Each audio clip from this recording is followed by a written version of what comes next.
ಎಲ್ರಿಗೂ ನಮಸ್ಕಾರ. ನಾನಿವತ್ತು ಮೊಳಕೆ ಹೆಸರುಕಾಳು ಪಲ್ಯ ಹೇಗೆ ಮಾಡ್ಕೊಳ್ಳೋದು ಅಂತ ತೋರಿಸ್ತಾ ಇದ್ದೀನಿ. ಮೊದಲಿಗೆ ಒಂದು ಮಿಕ್ಸರ್ ಜಾರಿಗೆ 4 ಚಮಚದಷ್ಟು ತೆಂಗಿನಕಾಯಿ, ಒಂದು ಕಟ್ ಮಾಡ್ಕೊಂಡಿರೋ ಈರುಳ್ಳಿ ಮತ್ತು ಒಂದು ಕಟ್ ಮಾಡ್ಕೊಂಡಿರೋ ಟೊಮೊಟೊ ಹಣ್ಣು, ಒಂದು 8ರಿಂದ 10 ಬೆಳ್ಳುಳ್ಳಿ ಎಸಳುಗಳು, ಒಂದು 2 ತುಂಡಿನಷ್ಟು ಶುಂಠಿ ಮತ್ತು 2 ಚಮಚದಷ್ಟು ಖಾರದ ಪುಡಿ, ಒಂದು ಅರ್ಧ ಚಮಚದಷ್ಟು ಅರಿಶಿನದ ಪುಡಿ, 2 ಚಮಚ ಕೊತ್ತಂಬರಿ ಪುಡಿ, 1 ಏಲಕ್ಕಿ, 3 ಲವಂಗ, 1 ತುಂಡಿನಷ್ಟು ಚಕ್ಕೆ ಮತ್ತು ಸ್ವಲ್ಪ ಕೊತ್ತಂಬರಿ ಸೊಪ್ಪು ಮತ್ತು ನೀರನ್ನು ಹಾಕಿಬಿಟ್ಟು ನುಣ್ಣಗೆ ರುಬ್ಕೊಳ್ತೀನಿ.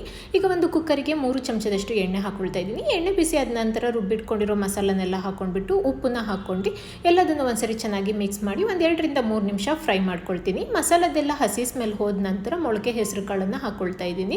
ನೀವು ಕನ್ಸಿಸ್ಟೆನ್ಸಿ ನೋಡ್ಕೊಂಡ್ಬಿಟ್ಟು ನೀರನ್ನು ಹಾಕ್ಕೊಳ್ಳಿ. ನಾನು ಸ್ವಲ್ಪ ಇಲ್ಲಿ ಪಲ್ಯ ಥರನೇ ಮಾಡ್ಕೊಳ್ಳೋದ್ರಿಂದ 1.5 ಲೋಟದಷ್ಟು ನೀರನ್ನು ಸೇರಿಸ್ಕೊಳ್ತಾ ಇದ್ದೀನಿ.